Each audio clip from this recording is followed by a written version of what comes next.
Hi, welcome to Your Checkup. We are the patient education podcast where we bring conversations from the doctor's office to your ears. On this podcast, we try to bring medicine closer to its patients. I'm Ed Dulesky, a family medicine doctor in the Philadelphia area. And I'm Nicole Rufo. I'm a nurse. And we are so excited you were able to join us here again today. I've got a few notes. Oh, I love how you smile as soon as you hear that. You get the little sense that something's happening. Something is brewing. So, we've had ourselves a really nice weekend. Yeah, because someone finally didn't have to work. Yeah, I mean, back to the old days where I actually had to work a lot on the weekends, 3 in a row, but not this one. And so we got to spend time doing some really nice things. We went and had a date night on Friday. We went to one of our favorite restaurants. I think we've talked about it before, Giuseppe and Sons. I would say the whole experience was made by our waiter. Waiter? Server? What are we doing these days? He was great, Eric. He was awesome. He was down to earth. He was like warm but funny. He went upstairs after I was like, can I have a Grey Goose dirty martini? I was feeling bougie. And I was like, can I get some blue cheese olives? And he says, I'm sorry, we don't have the blue cheese. So he comes back with your drink and mine. And this man went upstairs to a separate bar and got I guess it's Gorgonzola. I don't know. He went up and got the blue cheese and he stuffed those olives for me. And that was really nice. That was a good martini. And it was a good martini. They like pulled the mozzarella right in front of you. I don't know. You're better at describing that to me. I still don't really understand how that works. We don't need to get into that now. So all in all, we had a nice dinner. We'll spare you the details, I suppose. And then the next day we had the Rittenhouse. There was like a fair down the street on Walnut. I do have something that we need to talk about. Is it an intrusive thought? Like you want to talk about it right now? Yeah. Okay. What is it? It's an epidemic that is plaguing our nation. And do you know what I'm going to say? I have no idea what you're going to say. It's just like totally an intrusive thought. getting into Ubers and the drivers keep the windows open. Oh, because this has happened to us twice now. Okay. Yeah. Let's hear it. Actually, I guess it was Lyft because we get like double credit card points or whatever on Lyft. Actually, 5 times. Oh, really? Yeah. Oh, okay. Well, that's why I don't care. All right. I guess it might be worth the windows open. But if we weren't getting 5 times points, this has happened twice now in the last like 2 weeks. Yeah, it really has. The one was on Friday because it was pretty hot and we took an Uber to the restaurant and we get in the car. This girl has all 4 windows open and I'm like, oh my God, like it is 85 degrees out. Like I just Dysoned my hair. Like I got a $500 blowout and now it's ruined by the humidity and with your windows open, whatever. Mm-hmm. Yep. But then which was like fine, whatever. It was like a local city driving. Yeah, so it like wasn't that big crazy. a deal. But 2 weeks ago or whatever, we took an Uber to Dylan's wedding and like we're obviously all dressed up. And this guy has his windows open and we're flying down the highway. Yep. Like a crisp 65 with windblown hair showing up to this wedding. And like you had spent a while working on yours, me equally or more. We show up windblown. And yeah. So that, I think, I don't know, we'll see it next time.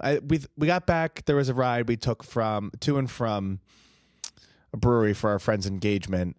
And they had the windows closed. Oh, yeah, they did. So it's not exclusive, but it happens more than I would think. And they're probably trying to save gas, like not having the air conditioning on the whole time. I don't care. I know we are paying for a service, Yeah, that's a big one. I'm glad you brought that up. Good thought. Good thought. I was thinking about the on Saturday, unbeknownst to us, you like sent me like this Instagram story about this like event happening. It was like a whole Rittenhouse thing on Walnut Street.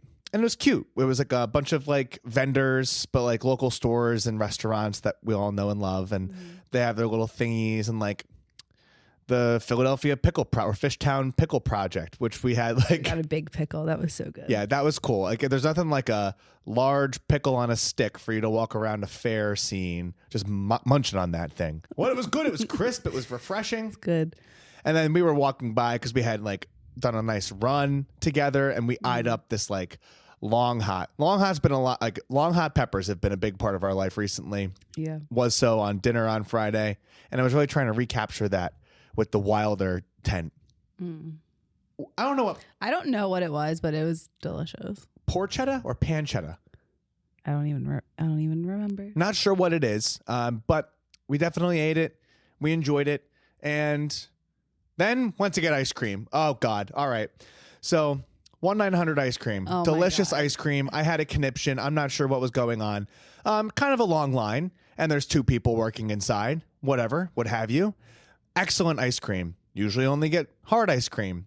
So we finally get inside. 20 minutes waiting. Not a huge deal. And you know, you get your, like, what is it? Chocolate and vanilla swirl with a cookie butter dip. Yeah, that was delicious.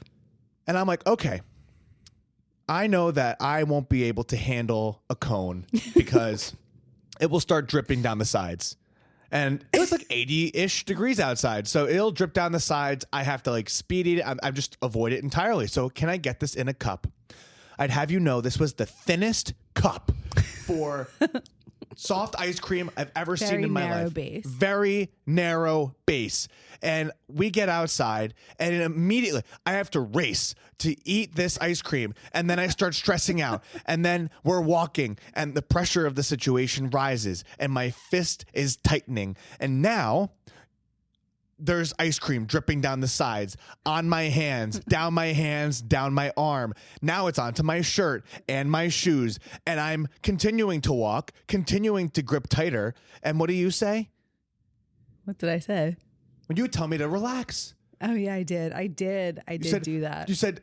Okay, because you were getting more frustrated that the ice cream was melting. And then because you were getting more frustrated, you had a tighter grip on the cup, which just made it come out faster. Because it was such a narrow base. There was like 4 inches of ice cream above the base, above the end of the cup, and I have to rush through it. So then here I am pouting in Rittenhouse as people are like galloping around with ice cream on my shirt like a toddler and ice cream on my lip because I was... He got like...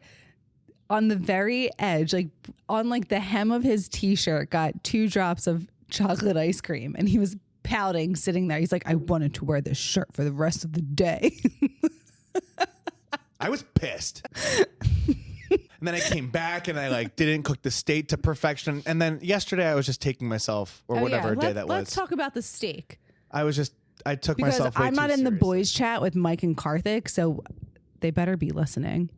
I know Mike does when he like does stuff in his basement. I don't know if Karthik does, but we're going to find out because we went to Whole Foods, got some steak, and he came back, cooked it. I like my steak cooked a little bit more than he does. Like a solid medium is how I like it. He cuts it. He's like, oh no, this is more medium rare. Here, try it. I was like, no, I don't like it this way, blah, blah, blah.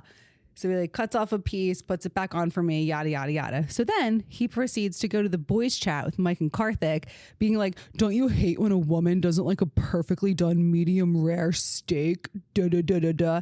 Then come to find out once he got done having his second hissy fit of the day, that actually his steak was rare and how I had it when I put it back on was medium. Yeah. So the idea of the steak, you know, not to be done with a prime rib, was to cut it into slices and then take that and put it aside some noodles that I made. And I chose the wrong steak for slice cutting. And I didn't get the chance because I was so wrapped up in the amount of time to put it on the cast iron. And I was so wrapped up that it was like an event. And I was downstairs. No one was watching me. I'm like huffing and puffing over this steak. And I forgot to touch it to gauge. And if I touched it, I would have recognized that I just put the whole hock back on there. But no, I didn't. Now I know for next time. We've been doing more sirloin this time, like recently. And so this was a little out of the realm. Maybe a flank steak next time. Who knows? But yeah, I did text them because I was upset. You were. And then I was wrong. And I can openly admit that. I recognize that. There's no... Well, because you, like, they're like your second girlfriends. Or maybe I'm your second girlfriend. I don't know. But we sat down to eat and his little thumbs are going quick on his phone. And I'm like, oh my God, he's like rage texting Mike and Karthik how mad he is about this steak. So what are we going to talk about today, Nick?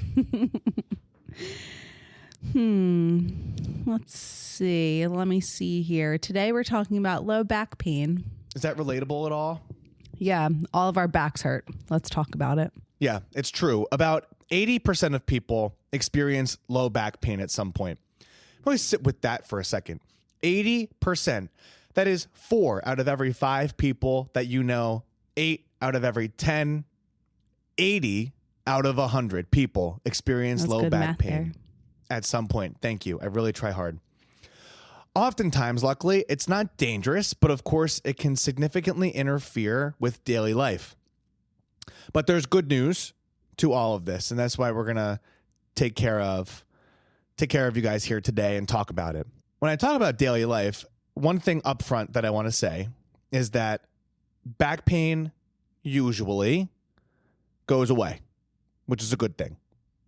And by this, I mean approximately 50% get better in 1 to 2 weeks.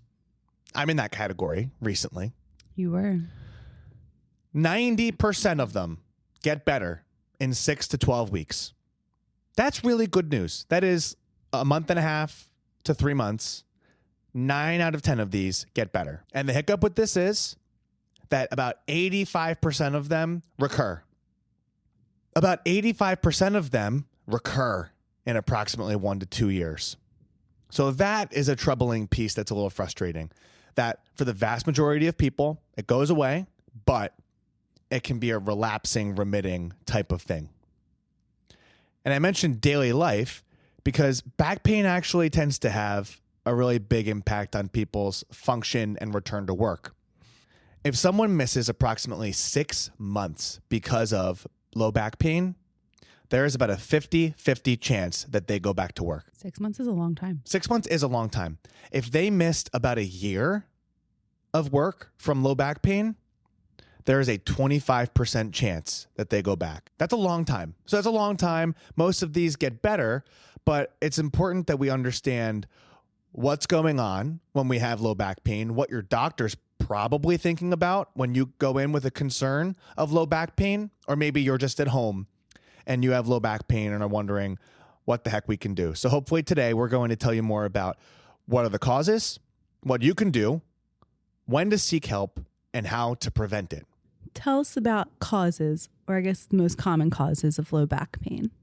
Yeah, this I think is going to be a little bit of a frustrating answer, but it really, like Wizard of Oz, pulls back the curtain for what your doctor's probably thinking about. The most common cause of low back pain is really unsatisfying. It is a non-specific low back pain. And by this, I mean that there tends to be no identifiable cause. Of those unidentifiable causes, a muscle strain is most common. There are a lot of deep muscles in the back, and they're very important. We're going to talk about them later in the episode a little bit, but they often go unnamed unless someone is really into anatomy back there, or like by some random chance a spine surgeon is listening, or a physical therapist perhaps. But these muscles often go unnamed, but there are so many layers of them in your back that help you stand up straight. Mm-hmm. And very frequently when there's an injury to someone's back, it is because one of these muscles is injured. There are other common problems. I usually pitch it to people as there's 3 really common types. There is a lumbosacral strain, which is what I just described. There is SI joint dysfunction, which is where the pelvis, the joint where the pelvis and the spine meet up, has a lot of ligaments and tendons, and those can become injured from abnormal movements, chronic changes over time. And there's also disc herniations, which is the lumbar radiculopathy. We'll define some of these terms in a little bit as well. Lumbar radiculopathy is where a disc, which is kind of a firm but squishy material that lives between the bones of your vertebrae, allowing absorption of the compression and the stress of the spine in the vertical axis. In certain situations, the disc itself can go out of place and pinch a nearby nerve, which causes back pain that often radiates down the leg. Does that sound familiar? So there are disc herniations. There's also disc bulging. There is also arthritis, or breakdown of the joint or joints in the spine. And then there is a concept called spinal stenosis, which is a narrowing of the spine. What does that truly mean? If the spine is considered to be this hard, bony structure, there are holes that allow for the softer structures or the nerves to exit the spinal cord and exit the cage of the spine and go out and do their function. But as we age, there can be a process where these holes, these passageways, narrow, leading to pinching of the specific nerves, which can also lead to problems. When it comes to back pain, we talked about some of the more common ones just there, but there are more rare but serious ones that we probably won't take as much time to cover today. But these include infections, tumors, and a pinching of the lower parts of the spinal cord that's so significant that it causes different symptoms, including numbness in the groin, dysfunction in bowel or bladder function. And this is called cauda equina syndrome, which is something that needs to be evaluated very seriously and very quickly. Surgeons will become very interested in you in that case. Mm-hmm. Okay, let's talk about everyone's favorite thing. Yeah, honestly. Let's talk about when typically you would need to get imaging for your low back pain. Yeah, so I think this is a hot button issue, and I'll say clear and plain here is that imaging is often not helpful, at least in the first 4 to 6 weeks, unless there are red flags that are present. And these red flags include associated unexpected weight loss, a history of cancer, trauma, prolonged high doses of steroids, a serious significant fever, or per se neurological symptoms. And I think a lot of people go forward and they want the MRI, which is the thing that people really want. And there's a couple different hurdles that have to happen before people get the MRI. And even then, the MRI may not bring all of the illumination to what's going on that someone may be hoping for. After 4 to 6 weeks, and 4 to 6 weeks of continued thoughtful treatment, and there's no improvement, clearly most insurance companies will need an X-ray first before they even consider approving an MRI. Now, clinically, this also rings true that someone with low back pain really probably doesn't need X-rays or an MRI in that first 6 weeks unless any of those things are present, because it's not going to change what we do. It doesn't change what the person should do to help treat themselves. And that's one key piece that maybe you've picked up from listening to all these episodes, that if you're not going to do anything with the test, and it's not going to change what you do, maybe you shouldn't do it. And another thing is a lot of people walking around on the street who have no pain at all. And this number's been tossed around 25%, 40%. Many, many people with no pain at all, if you were to take an MRI of their back, would have bulging discs or herniated discs. And they would have no pain whatsoever. And so what I say there is that even if you got this MRI of your low back to help give a better description and make sure everything was, quote, okay, it may be out of place of what the pain, it may not be the pain generator that is causing your symptoms. And so that adds a whole layer of confusion to this issue. So the real key is understanding your symptoms and their timeline, kind of like what we were talking about before, that 90% of them get better between 6 and 12 weeks, and not rushing into tests because they may just be more expensive, more timely, and may not give you any benefit, truly. And I say that knowing that there is a group of people out there who get benefit from getting the image. And so that's why you need to specifically work with your doctor to figure out where you fall if you're dealing with this. Are you someone who needs an MRI? Or is there a lot of room for you to improve and talk about stability in your back and your core, or what lifestyle changes you can make to work on these things? Excellent. So, Oh, ow, what was that? that was my name. So we've done a lot of pontificating about like types of low back pain and imaging studies and kind of laying the background. But this part is the really like the take home tangible stuff for our audience. What can you do at home? Okay. So we're in my situation. I was at the gym. I was getting really excited about like doing an explosive lift. I feel like, oh, there it is. I did something to my back. What should someone like that think about doing? There are a lot of different things that you can do at home when this initially happens, or you kind of first feel that twinge of back pain. Most common is probably going to be like laying on a heating pad. Sure. For comfort, or applying like ice or cold. Honestly, whatever makes you feel better, do that one. That's a key thing. Yeah. Some over-the-counter medicines you can take, like an NSAID, so like an Advil or an Aleve or some Tylenol, if, those medications are safe for you to take. Sure. Lidocaine patches can help numb you up a little bit and provide some temporary relief. I'm just going to jump in here real quick, is that you shouldn't put a lidocaine patch on and heat because it increases the amount of medicine delivered. So don't do that. Sorry. Not doing that. The massage gun. We love a Theragun. That actually really helps. Look, I mean, you're not going to find any like literature about a massage gun out there, or maybe you will. I don't know. You can call us in the fan mail. That was, I think, the most helpful thing. Like, you did that to me at night and woke up the next day and felt vast improvement. Not that we're sponsored by Theragun or anything. I kind of wish. Be. That would be cool. Yeah. And then there's a whole class of medications out there that were pushed a while back. I'm talking about opioids. Plain and simple, they're usually not needed for this. They may cause more, no, not even may. They cause more harm than benefit in this situation.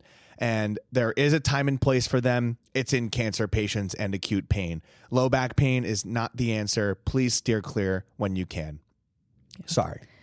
And then the thing we're going to kind of talk more about that you can do at home that's really important, and I feel like I actually have a lot to say about this, is staying active. Excellent.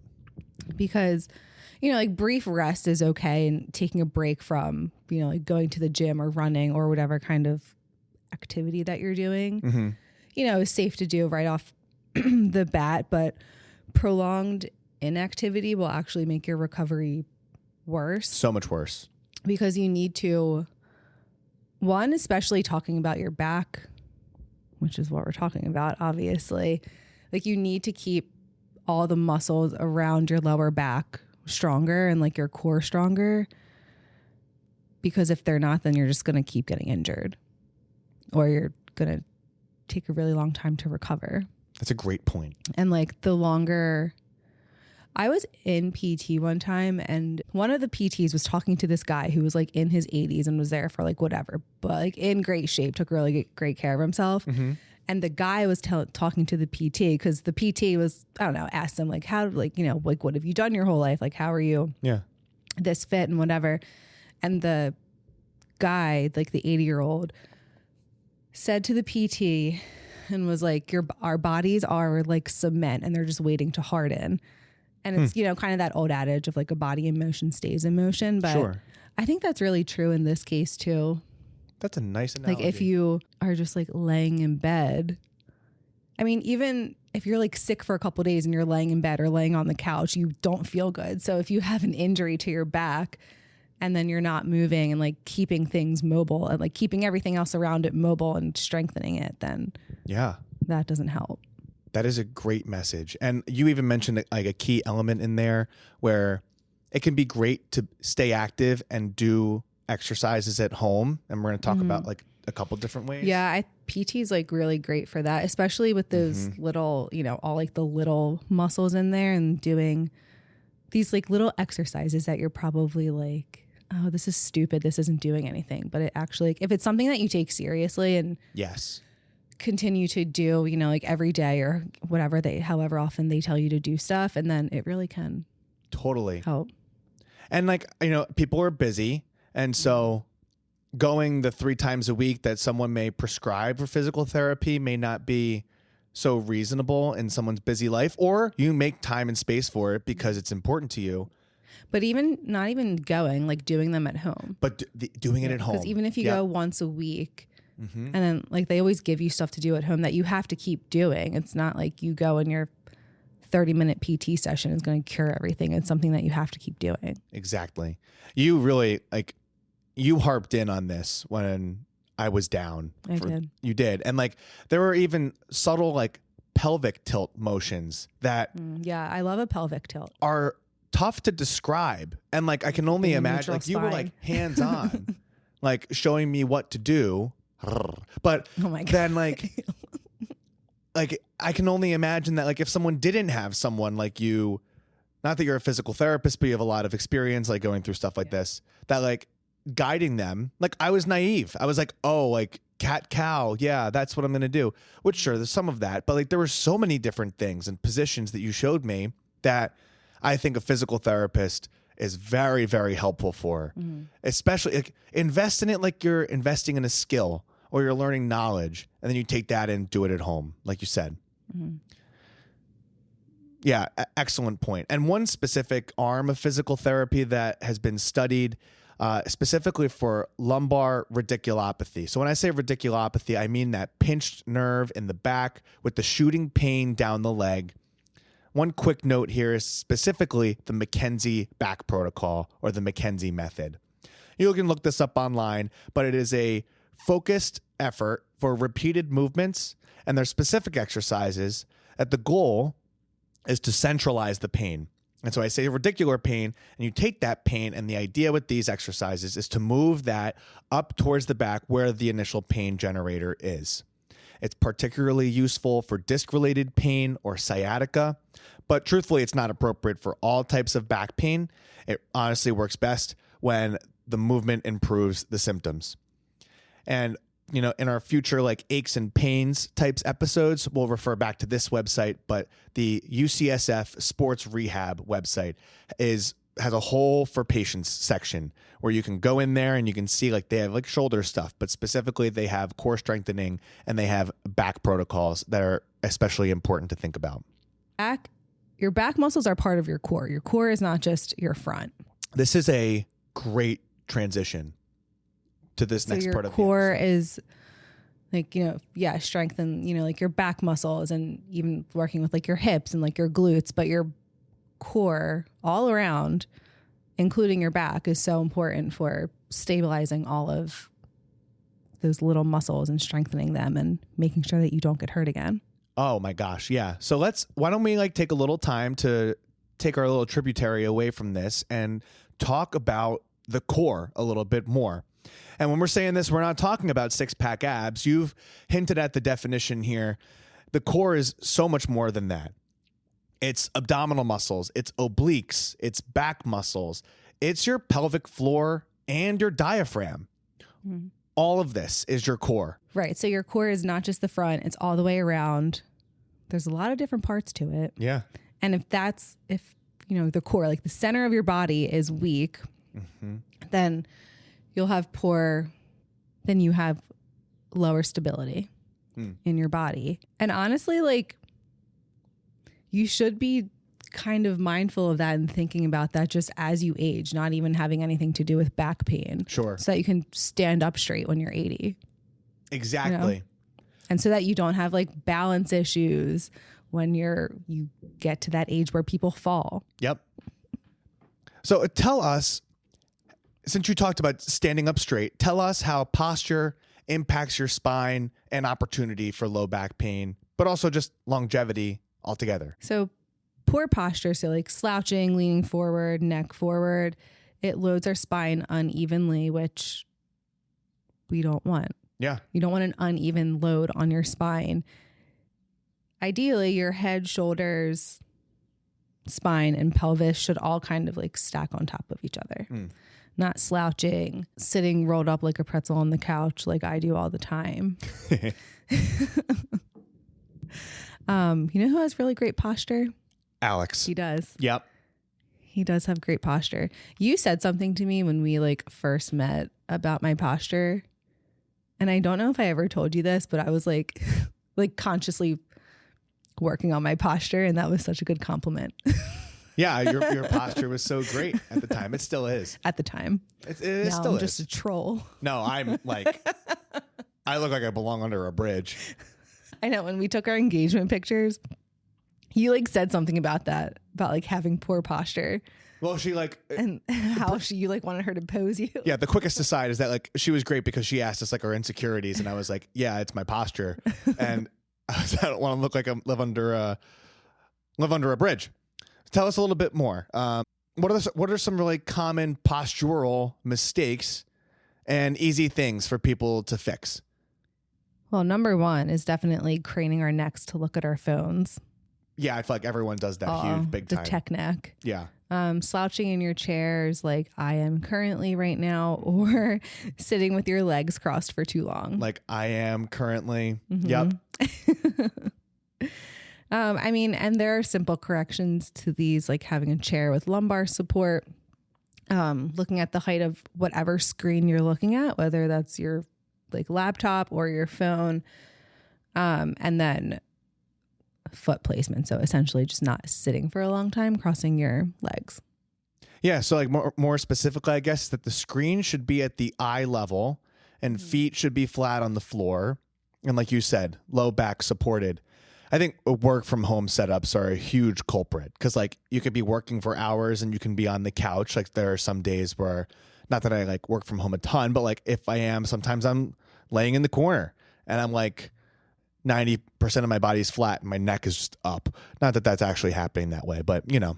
I feel like a lot of people have standing desks though. But the standing desk was something I was going to just get into, that can be a really important avenue for changing it up, changing that posture. Building core strength is another opportunity for improvement. And really, you don't need a gym or crunches to build a strong core.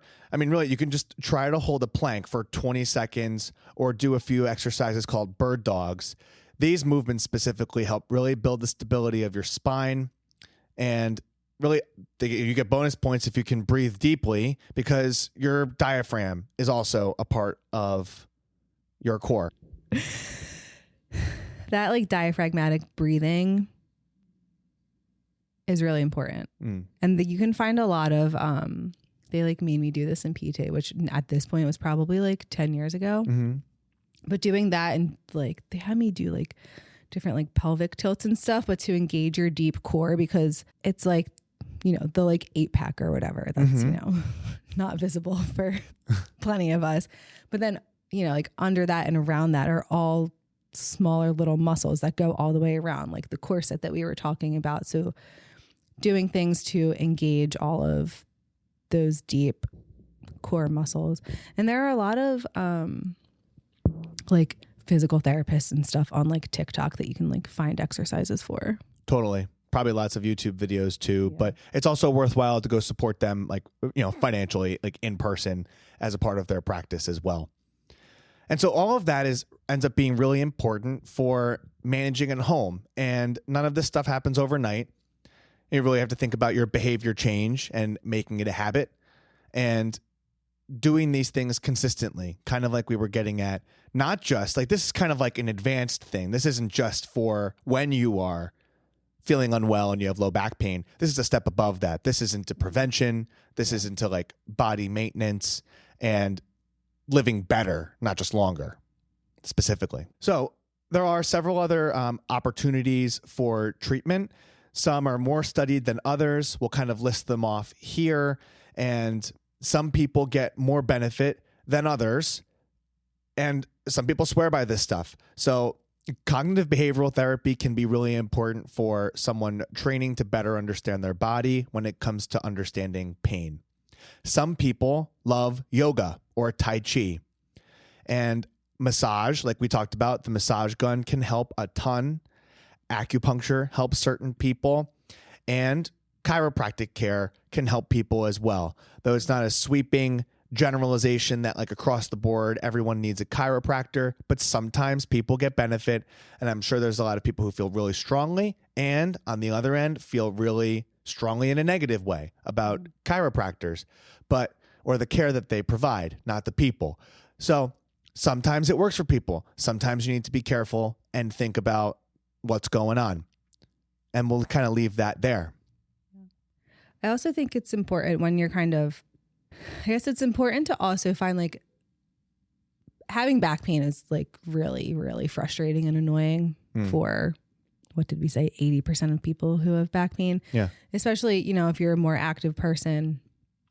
And it can be annoying to have to do something that you like to do less or have to make modifications, or maybe you just aren't doing something for a while, which this like sounds dumb, but if something hurts you, don't do it.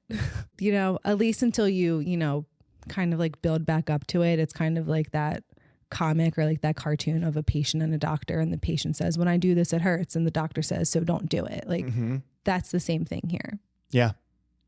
That's an excellent point. With the movement and how not moving makes things worse, but that can kind of be someone's initial reaction of, if you're hurt, let me just rest.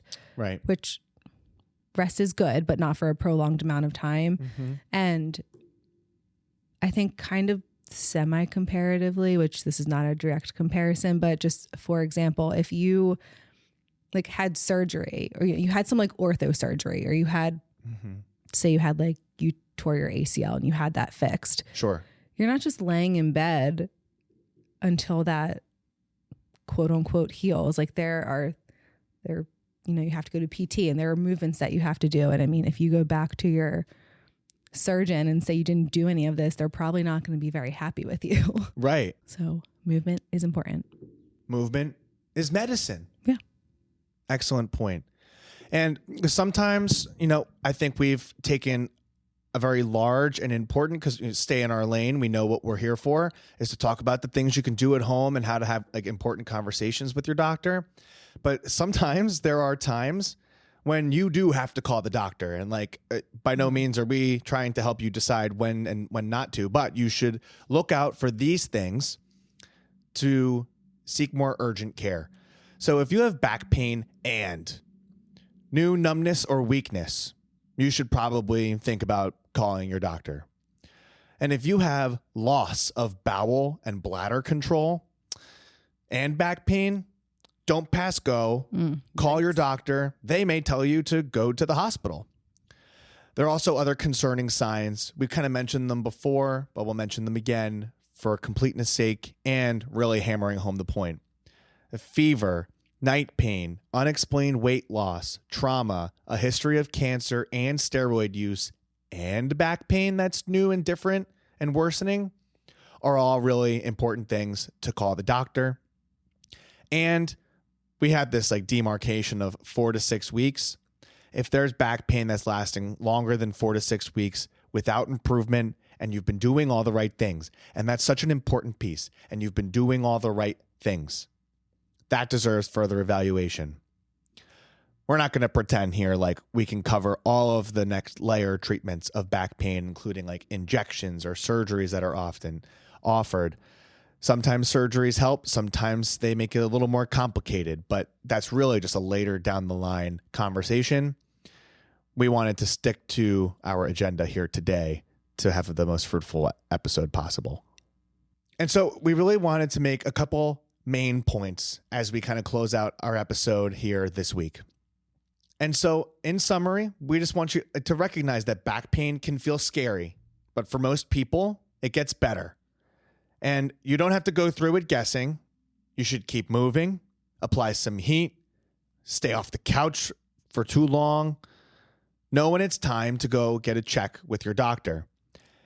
And if you learned something today, pass this episode along to a friend or a neighbor who's dealing with back pain. And, let's all take care of each other. Do you have any last thoughts? I don't think so.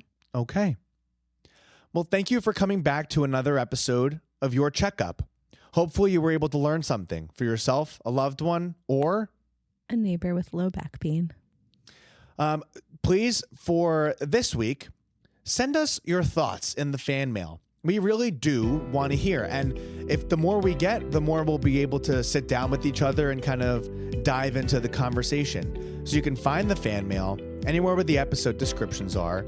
And we welcome. That goes right to my phone and I read them. So if you got anything to say, put it there. Hopefully it's nice. Have we heard from our loyal listener lately? We haven't heard from our loyal listener recently, so we'll have to communicate with him.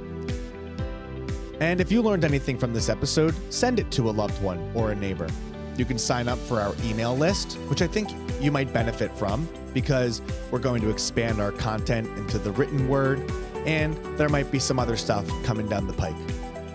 But most importantly, stay healthy, my friends. Until next time, I'm Ed Dulesky. I'm Nicole Rufo. Thank you and goodbye. Bye. This information may provide a brief overview of diagnosis, treatment, and medications. It's not exhaustive and is a tool to help you understand potential options about your health. It doesn't cover all details about conditions, treatments, or medications for a specific person. This is not medical advice or an attempt to substitute medical advice. You should contact a healthcare provider for personalized guidance based on your unique circumstances. We explicitly disclaim any liability relating to the information given or its use. This content doesn't endorse any treatments or medications for a specific patient. Always talk to your healthcare provider for complete information tailored to you. In short, I'm not your doctor. I am not your nurse. And make sure you go get your own checkup with your own personal doctor.